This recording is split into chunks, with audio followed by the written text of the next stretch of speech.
عہد رسالت میں، عہد خلفائے راشدین میں، عہد صحابہ میں، عہد ائمہ میں اس کا کوئی تصور یعنی منانے کے حوالے سے موجود نہیں ہے۔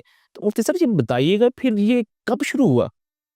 یہ دنیا میں رب کی زمین پر سب سے پہلے قاہرہ میں جو فاطمی خلفاء تھے نا، جی یہ کٹر شیعہ اور رافضی عقائد کے حامل تھے، کٹر سخت۔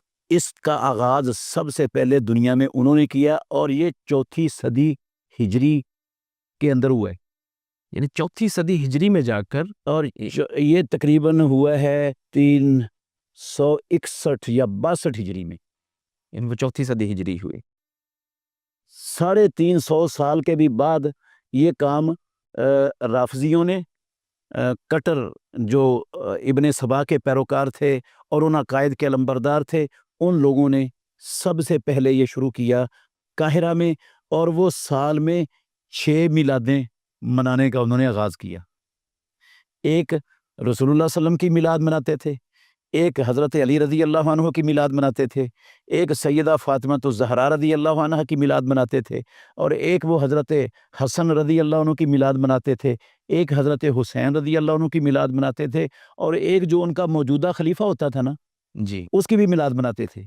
یہ 6 میلادیں دنیا میں سب سے پہلے 4 صدی ہجری میں 362 سن میں یہ قاہرہ میں ان رافضیوں نے شروع کی۔ اس سے پہلے محدثین، ائمہ اربع، ان کے شاگرد، صحابہ، تابعین، تبع تابعین، کہیں اس کا تصور بھی نہیں تھا ان میلادوں کا۔ ڈاکٹر صاحب اگر یہ دین ہوتا تو یہ سارے خیر القرون جن کو امام الانبیاء نے سب سے بہتر زمانے قرار دیا ہے اور سب سے بہتر لوگ قرار دیا ہے، بے شک کیا وہ اس سے محروم ہوتے؟ وہ اس سے لا علم ہوتے؟ وہ اس سے غفلت برتتے؟ کبھی اگر ان کا دین سے کوئی تعلق ہوتا، کوئی دور و نزدیک کا بھی واسطہ ہوتا تو۔ اچھا، پھر یہ چلتا رہا ان فاطمی خلفاء کے دور میں۔ پھر ایک خلیفہ آیا، افضل بن امیر الجیوش اس کا نام تھا، اس نے اس بدعت کا خاتمہ کر دیا۔ جی یہ بدعت ختم رہی۔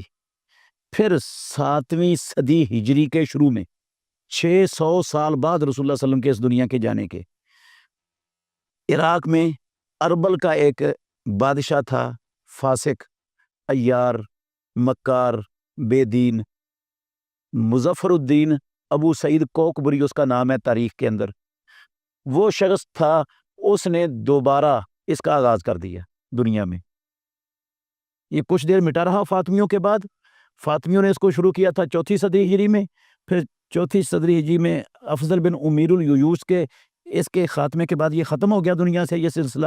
پھر 7ویں صدی ہجری میں یہ اربل کا جو حکمران تھا، یہ ابو سعید کوکبری، اس نے دوبارہ شروع کر دیا، اور اس کو کچھ درباری مولوی مل گئے۔ ان درباری مولویوں نے اس کو مواد فراہم کیا، جس مواد کی بنیاد پر یہ مضبوط ہو گیا۔ اور یہ ہمیشہ، ڈاکٹر صاحب میں یہ بات کہنے میں کوئی ہچکچاہٹ محسوس نہیں کرتا، جتنا نقصان درباری مولویوں نے اسلام کا کیا ہے دنیا میں، شاید کوئی یہودی یا عیسائی بھی اتنا نقصان اسلام کا نہیں کر سکا دنیا میں، کوئی غیر مسلم بھی نہیں کر سکا۔ یہ نہیں دیکھتے کہ اللہ رب العالمین کا کیا حکم ہے، محمد الرسول اللہ صلی اللہ علیہ وسلم کا حکم کیا ہے، ان حکموں کا تقاضا کیا ہے، اسلام ہم سے کیا مطالبہ کرتا ہے، دنیا میں اسلام کی امت کی مصلحت کیا ہے، وہ نہیں دیکھتے۔ وہ یہ دیکھتے ہیں کہ اس حکمران کے تیور کیا کہتے ہیں، اس کی خواہش کیا اس کی خواہش کیا ہے، اس کی رضا کس میں ہے، اس کا بینیفٹ اس میں اس کا بینیفٹ کس میں ہے، اس کا مفاد کس میں ہے۔